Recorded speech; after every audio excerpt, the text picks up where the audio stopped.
Ito, paano mong di nagustuhan si Muton? Hindi lang siya basta regalo. Isa siyang dapat mahalin. Mahalin, gusto ko yung bago, yung maganda. Alam ko na binigay mo to sa akin dahil di mo ako gusto. Well, gusto mo sa inaulito. Ano, kayan ba si Muton yung kaibigan mo sa orphanage?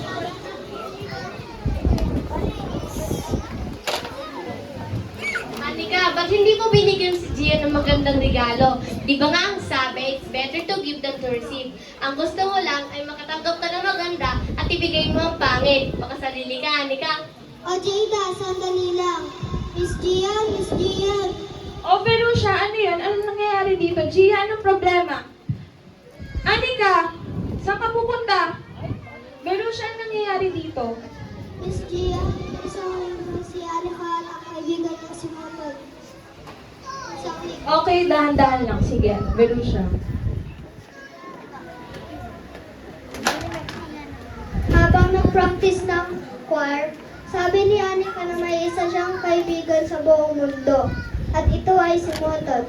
At nang buksan ni George ang regalo niya galing kay Anika, sabi niya na hindi niya ito gusto. At sabi ni Anika na paano hindi niya magugustuhan si Muton. Isa yung kaibigan.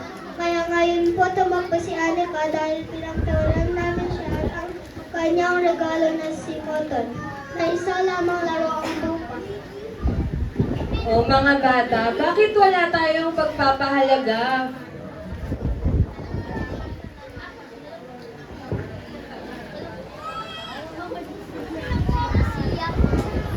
Walang magpapahalaga? Ano po ibig sabihin niya, Teacher Gianna? Mga bata, paano kung wala kayong pera para pambili ng regalo?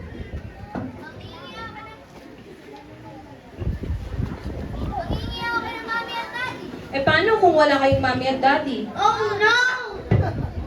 Nakita niyo na mga bata, si Anika ay walang mga magulang para makabili ng pangregalo tulad ninyo. Naisip niyo ba kung gaano kahirap para sa kanya ang ibigay ang tanging meron siya? Tapos, pagtatawanan at pagtatabuyan niyo pa. Ibig niyo pong sabihin, yung tukang yan ay nag-iisa niya lamang laruan? Oo, Gia, binigay niya ang tanging meron siya sa kadahilanan na gusto niyang maging kaibigan ka.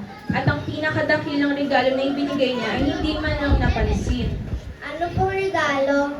Ang pinakadakilang regalo, ang pag-ibig.